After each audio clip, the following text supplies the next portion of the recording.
Yep. So there was the fill that you were doing with the, and then to break that down to just the right hand, you have the, and then the one you're doing again. Just right hand.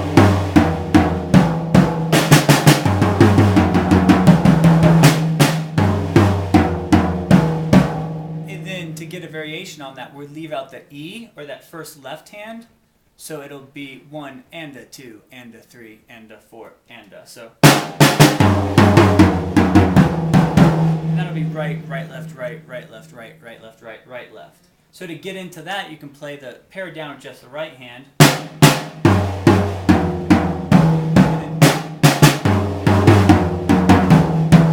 Switch back and forth between those two.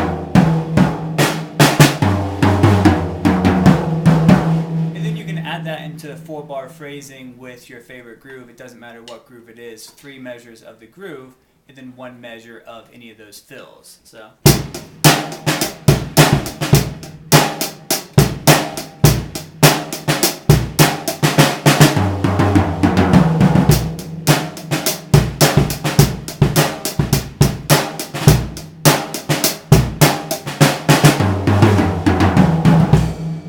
However you want to do it with that, and you can play around and experiment with leaving some of the other notes out, which we could talk about at a later point.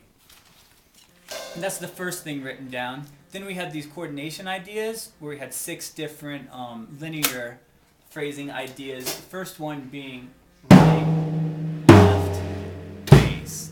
So it's right hand, left hand, bass drum. You can pick any of the sound sources you want, but maybe starting with the right hand on the floor tom, the left hand on the high tom, and then the bass drum. And starting it slow and even with no space in between. So.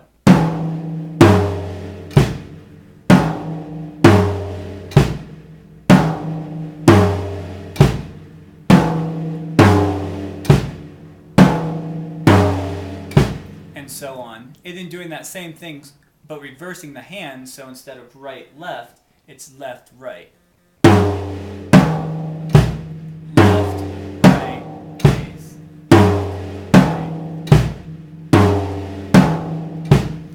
Repeat that for about a minute or so would be good. And then you can add a second bass to turn it from 3 into 4. So it'd be right, left, bass, bass, right, left, bass, bass, right, left, bass, bass. You can also start it with the left hand.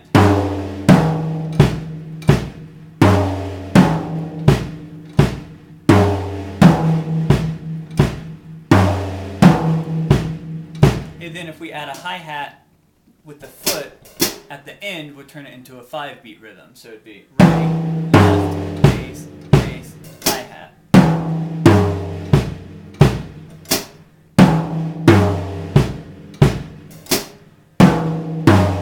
Starting with the left hand.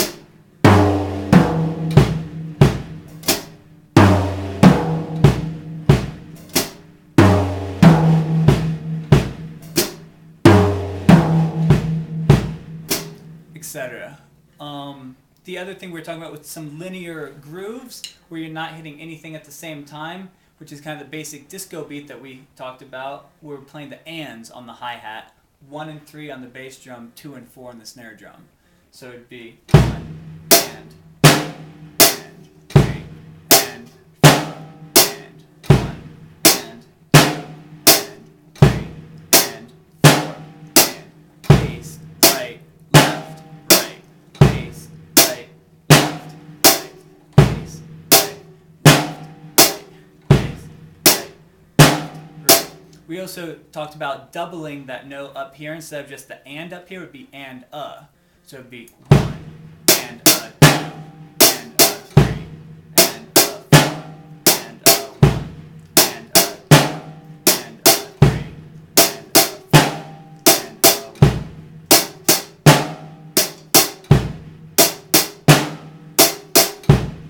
and 1. So, and you can do those and making sure you're doing all this stuff at a slow tempo so your muscles can really remember what's going on with a crisp aspect to it.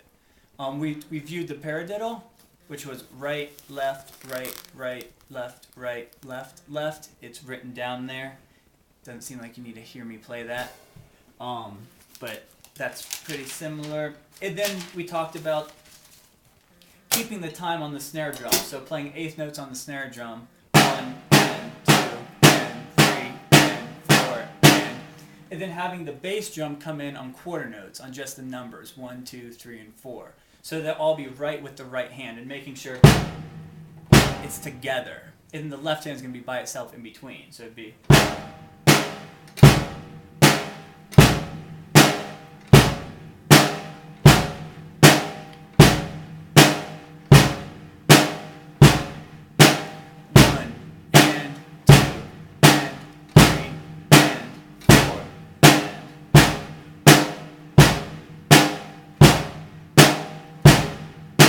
And then next way we can do it is putting the hi-hat there on the downbeats instead of the bass drum.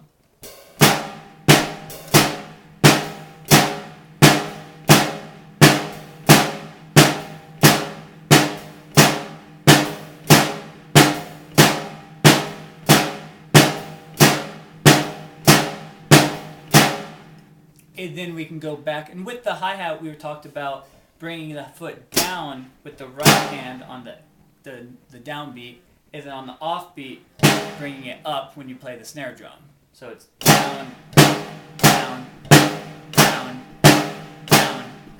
So even the foot, when it's not playing, that upstroke is in time, which keeps your whole body in time. We also did talk about having heel down, where it's this muscle, or heel up, where it's basically this muscle, the whole leg coming up. And you want to, with the bass drum, let the beater come back off the head rather than leaving the pressure on the head. One, it'll release tension that is in the leg and the foot. Also, that sound versus that sound. It's a big, boomier sound for you. And the last way to do this thing that we talked about, which we also talked about keeping the snare drum, the hands in the same place, within like a $50 or something, a size, you know, whatever, couple inches, whether it's up here or down here, but you don't want the two different sounds ideally, because this is keeping time kind of like the hi-hat would. And so this time we're doing the 1, 2, 3, 4, and then the eighth notes on top. So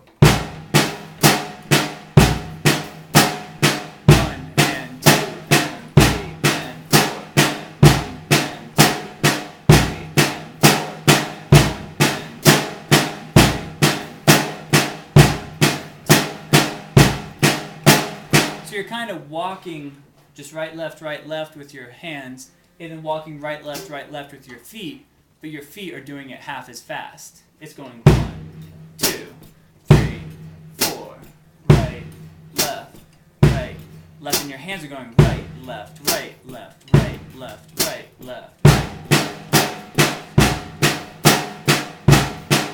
So the feet are always ending up with this exercise on your right hand. I wrote my number down in there in case you have any questions. Feel free to give a call. I think that's it. Thanks, Dave. No Awesome. problem.